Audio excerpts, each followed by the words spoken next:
Hello, my name is Kaylee. I am a third year medical student and I am currently doing research for the next 2 months or so and then whenever I want. So today I will be just kind of walking you through what I do. I am a neurology researcher, that's my official title now, and that's what I am helping residents with mostly.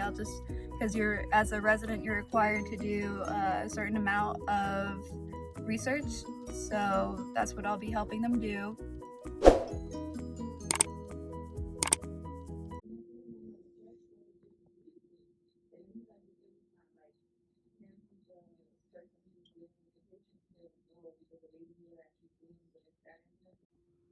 So all the residents are off doing their rounding now, so I'm going to stay and keep doing my research. But it was really interesting hearing them talk about all their patients, and they were talking about how to define death and everything. It was very interesting.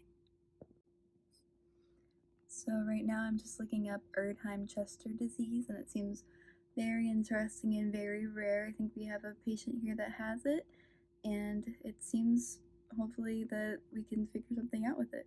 I'm just helping them write up the case study on it.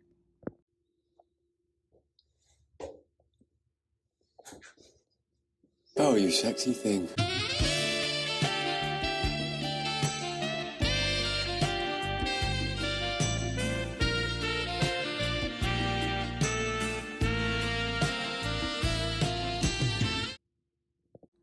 Just want to show how cute this place is, how they decorated for Christmas. And I got a cup and everything.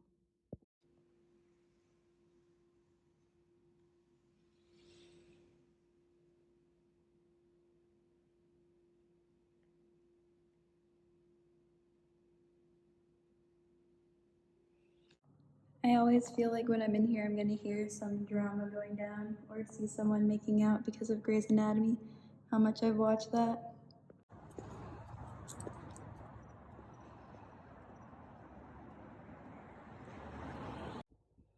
Alrighty, so I'm now in my car, and I just want to tell you about how my first full day went, and also probably yesterday too, because yesterday was my first day there.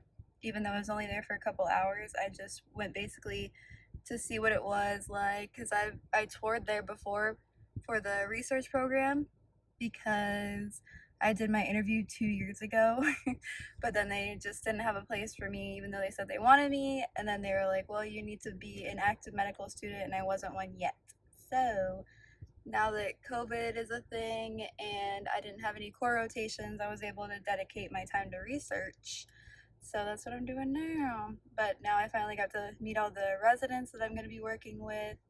And yesterday was fun because it's Christmas time, so the hospital was handing out little mugs, and I actually got one. She was nice enough to give one to me. It's very cute. It says, making a difference today, tomorrow, and always. Very cute. But yeah, so yesterday was kind of just like a little elf running around the hospital, so it was nice. And then today, the resident basically just sent me a case that they were working on, and they were like, okay, we're just gonna have you help us write a case report. And I was like, I've never done that before, so I kind of just tried to figure it out today. I found a little template and I did that, and a lot of it was mostly trying not to plagiarize, just because for the intro you're kind of supposed to tell what the disease is.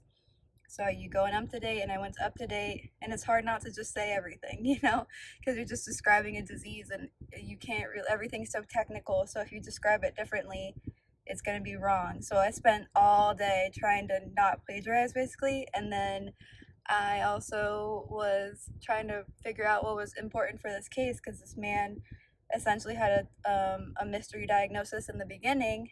There's only 1,000 people that have this disease, so of course you're not going to think about this right off the top of your head.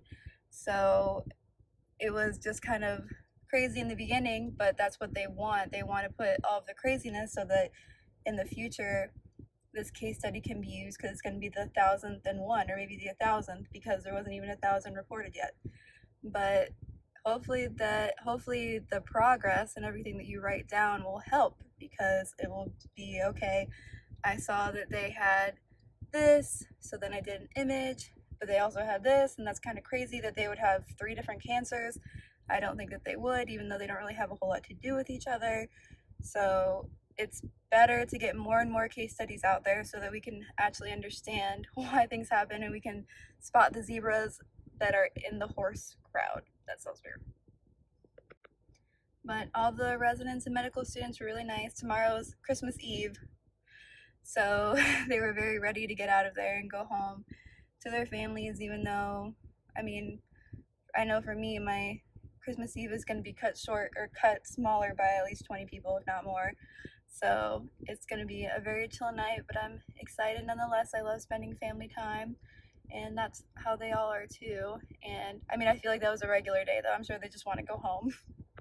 But yeah, neurology is very interesting. They talked earlier about it's interesting how often you kind of have to have this conversation, because they were kind of like, okay, what are the guidelines then for brain death? What do we really have to find out, because this person was, still breathing and didn't need life support, but their mental capacity wasn't there. They had just a huge mass in their brain and they weren't able to do anything. And maybe they had a little bit of brain activity, but it didn't seem like, and that's the hard part about being a doctor, is that you kind of have to decide what is a good capacity for life. So that was an interesting thing to hear this morning, and hopefully I'll be able to sit on more interesting cases and rounding that they do every morning. And then they have conferences in the afternoon. Like today was, well, because it was a holiday, they didn't have it, but they usually have radiology, which is so hard in my opinion for neuro, because it's really about densities and like what's a little bit more white, what's a little bit more gray. So I'm excited to really be, because whenever I look at images, a lot of times I'm like, okay, that's brain, I know that's cerebellum, got it, and that's about it. So I can kind of tell what is atrophied or dead, but that's about it. But I have gotten a lot of people asking me how I get involved in research programs, because I have been in a couple so far. This one's definitely the most, like, I guess also because I am a lot more capable, because my last research opportunities were in undergrad. So now this is, my post grad, I guess you would say, or no, yeah, whatever. This is me as a medical student. I'm a lot more capable. So they put me in a lot more trustworthy hands. They consider me able to do more things. But yeah, so that's why they had me. They're gonna help. I'm gonna actually be doing things. But it is interesting because I was there from 8 to 5 today, and that's just all me wanting to be there. I don't get paid for it, and they don't really give me a schedule or anything. I'm just there. But they also want you to essentially work full time. So the fact that I'm not doing clinicals right now is kind of perfect, because this is really the only time I would be able to do this. And I'm not too sure when I'll be able to have clinicals again. But I do plan on basically doing this for 2 months. And then they say that you are required to do 2 months full time basically. And then after that, you can kind of do it whenever you have free time. So that's the plan. It's kind of perfect, because after the 2 months, I'll probably just do a couple online electives, and then hopefully by then I'll get placed into my core rotations.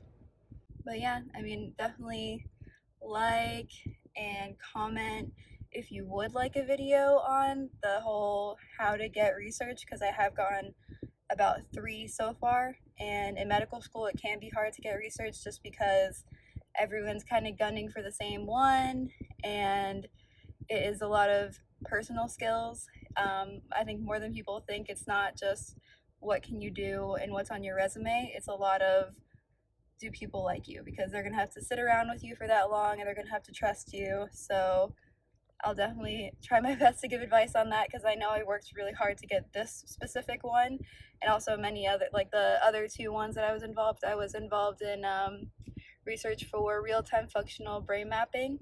That was awesome. That was amazing. And then the other one was finding different proteins in mice that contributed to Parkinson's. So just trying to specifically find which mutations cause Parkinson's. So a lot of neurology. I like neurology for research, especially. There's so much left to discover.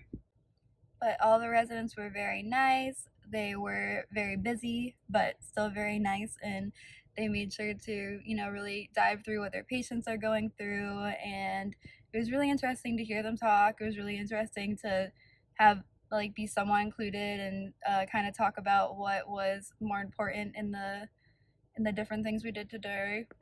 And honestly, the day went by very quickly. I feel like I just got here because I was just focusing the whole time on trying to make sure that I did a decent job. And it was only like three pages that I wrote, so and it was only on one patient. So hopefully, I'm able to step up my game a bit, or hopefully, it helped.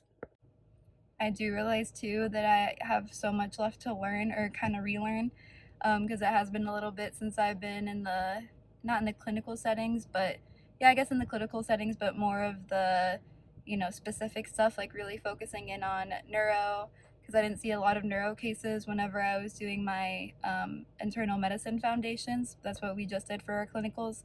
So I really need to brush back up on those strokes, because there's so many different causes of strokes, so many different neurological diseases that can cause kind of the same thing, but once you dive in, you realize, okay, it's very specific. So I also kind of realized how much time I spent wanting to watch dumb videos on my phone or do something, because I kept kind of reaching for it whenever I felt a little brain dead. And it was so interesting to see like the brain power that they have. They just keep going all day for 24 hours, because a lot of them have 24-hour shifts, 30, 28-hour shifts. So it's just amazing that you can keep your brain going for that long.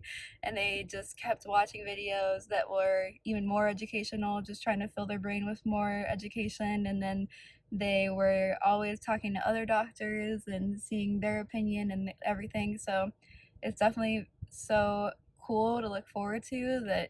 Hopefully I'll be that great one day, and then it will be that easy for me, I guess, to just always be on, and it won't be kind of a struggle to differentiate the different strokes, or understand these kind of situations, especially the zebras, like the basically the case we worked on today. Hopefully I'll be able to distinguish them now that I'm kind of already getting into it.